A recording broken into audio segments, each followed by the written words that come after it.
Have you ever seen four McLaren F1 GTRs at the same time? Why does this 911 GT race car have Gitanes Blondes written on it? Was the cockpit design of the Peugeot 905 inspired by fighter jets? This video will give you the answers. This is the 24 Hours of Le Mans Museum next to the Circuit de la Sarthe. It showcases over 100 years of history since 1923.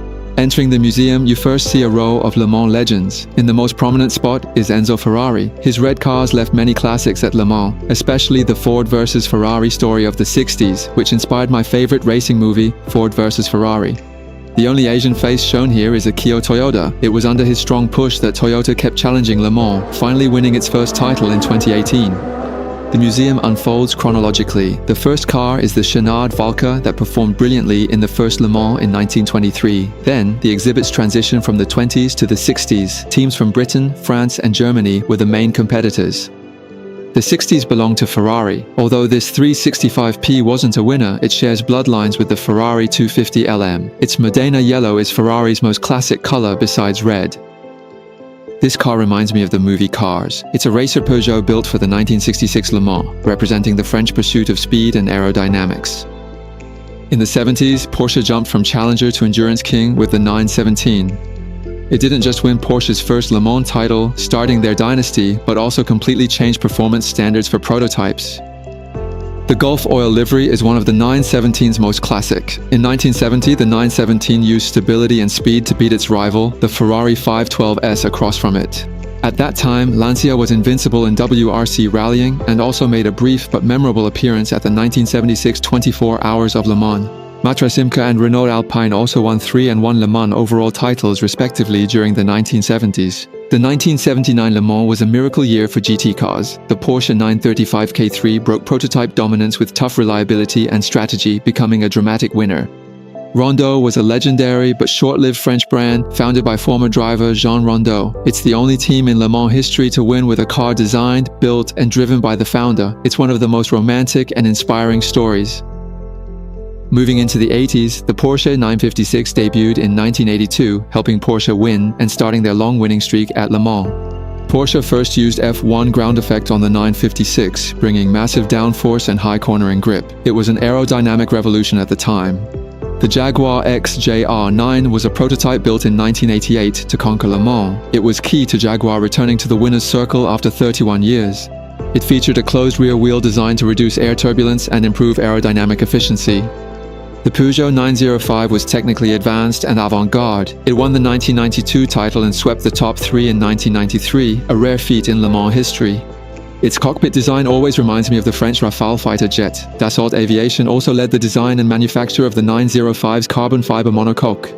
The Mazda 787B is the first and so far only car to use a rotary engine and win the overall championship of the 24 Hours of Le Mans. It also represents the first time a Japanese brand won the Le Mans overall title. Due to the obvious structural advantages of the rotary engine, it was subsequently banned by the FIA. This Porsche 911 Turbo SLM GT is definitely the most eye-catching car in the museum.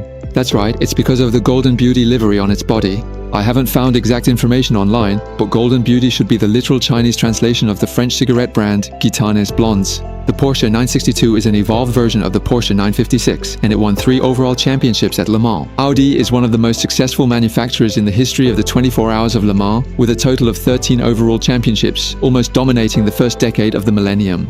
And the R18 e-tron Quattro in front of us is a hybrid prototype racing car built by Audi for the Le Mans endurance race. It was the first hybrid car to win at Le Mans, allowing Audi to create another glorious dynasty in racing history. The Bentley Speed 8 not only carried the historical mission of Bentley's revival, but also helped Bentley win its first Le Mans title since 1930 in 2003. I don't know what its relationship is with Super 8 hotels.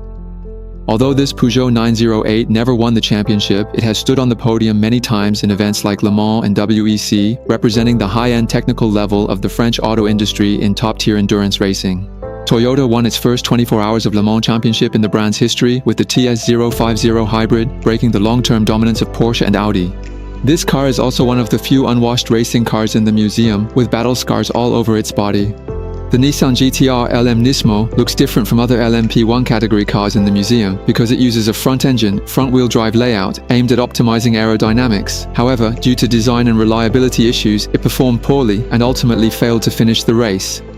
To commemorate McLaren's return to Le Mans after nearly 30 years, the museum is holding a special exhibition themed in the name of eternity. Here, the McLaren M2B, driven by founder Bruce McLaren himself, is on display, which was the McLaren team's first F1 car. This M7A was the beginning of the McLaren team truly becoming an F1 powerhouse, winning multiple F1 Grand Prix championships. The M26 was the last classic F1 car before McLaren entered the ground effect era.